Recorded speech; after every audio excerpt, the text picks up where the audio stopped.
یاد آیا تو میں بہت رویا۔ وہ بھی کسی ماں کا جنم ہوا تھا۔ اس کے زمانے میں کرک، ایک ہمارے پاکستان میں کرک ہے، ایک اردن میں کرک ہے، اونچی پہاڑی پر وہ شہر ہے، بڑا دشوار قلعہ ہے۔ اس پر ایک حکمران تھا عیسائی، اس کا نام تھا ریجنالڈ۔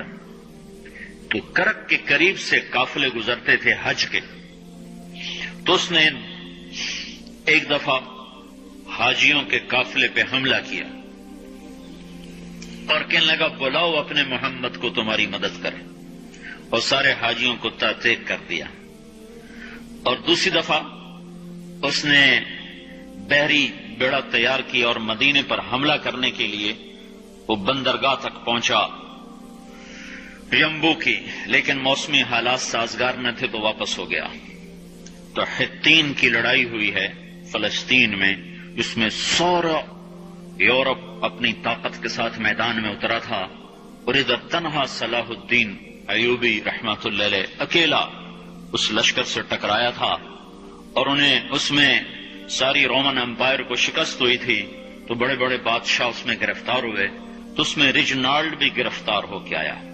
تو کوئی 12 بادشاہ تھے ریاستوں کے جو سامنے اس کے پیش کیے گئے، تو پیاس کی شدت سے سب کا برا حال تھا۔ تو صلاح الدین نے سب کو پانی پیش کیا، ریجنالڈ کو نہیں پیش کیا۔ تو یروشلم کا جو بادشاہ تھا ہمفرے، اس نے اپنا پانی بچا کے اس کو دیا۔ تو صلاح الدین نے کہا یہ پانی تو دے رہا ہے، میں نہیں دے رہا ہوں۔ اسلام میں یہ ہے جب کسی کو پانی پلا دو تو اس پہ تم ہاتھ نہیں اٹھا سکتے، یہ امن کی نشانی ہے۔ تو صلاح الدین نے فوراً اسے کہا یہ پانی تو نے دیا، میں نے نہیں دیا۔ تو پھر انہوں نے ریجنالڈ کو اسلام کی دعوت دی کہ تو مسلمان ہو جا، میں تجھے دعوت دیتا ہوں۔ اس نے انکار کر دیا، کہا میں نہیں ہوتا۔ تو انہوں نے کہا میں نے تیرے قتل کی 2 دفعہ قسم کھائی تھی۔ ایک جب تو مدینے پہ حملہ آور ہوا تھا تو میں نے قسم کھائی تھی میں تجھے اپنے ہاتھوں سے قتل کروں گا، اور دوسری دفعہ جب تم نے حاجیوں پہ حملہ کر کے کہا تھا بلاؤ محمد کو، تو میں نے قسم کھائی تھی کہ مجھے اللہ نے موقع دیا تو میں اپنے ہاتھ سے تیری گردن اڑاؤں گا۔ آج محمد کا ادنا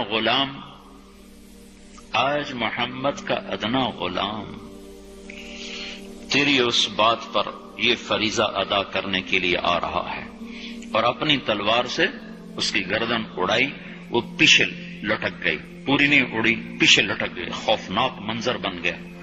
تو سارے بادشاہوں پہ کپ کپی طاری ہو گئی۔ تو صلاح الدین فرمانے لگے ہمارے مذہب میں یہ نہیں ہے، بادشاہوں کے ساتھ ہم بادشاہوں جیسا ہی سلوک کرتے ہیں، پر یہ حدود سے آگے چلا گیا تھا۔ اب مجھے یہ قصہ بھولا ہوا تھا، مجھے انہی حادثوں میں، انہی ہنگاموں میں وہ یاد آیا، تو بعد تنہائیوں میں بیٹھ کے بے بسی کے آنسو بہ جاتے ہیں، اور اس کے سوا کوئی چارہ نہیں ہے۔ ہماری ساری نسل موسیقی میں ڈوب چکی ہے، جو بدن سرتال پہ تھرکتے ہوں، جو بدن موسیقی کے اوپر ہلتے ہوں، رقص میں آتے ہوں، ان پہ کانٹے ہی اگیں گے، ان پہ صلاح الدین کا پھول نہیں اگ سکتا، ان میں محمد بن قاسم کے پھول نہیں اگ سکتے۔ بانجھ ہو گئی ہے ہماری نسل، اور یہ یورپ کا سحر جو چل گیا ہے، ہماری بے بسی ہے، ہماری بے بسی ہے۔ في كل سماء والحق يسود الله الله الله أكبر الله الله